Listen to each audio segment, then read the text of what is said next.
How to use sub-user system.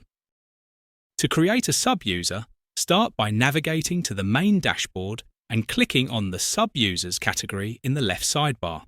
Select your current residential plan to ensure the sub-user is created under the correct plan.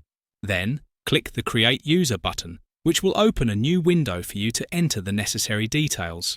You can choose any name for the user, input a desired username for the proxy, and set a secure password. If you prefer, you can generate random information for these fields.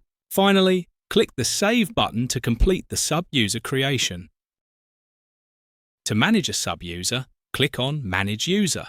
Select the user from the list and adjust their gigabyte allocation as needed.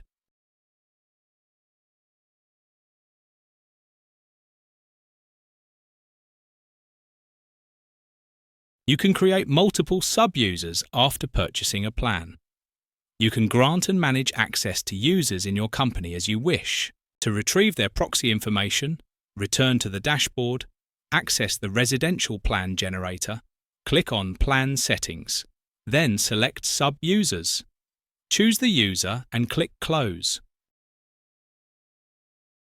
You can now view the proxy plan details, including the username and password.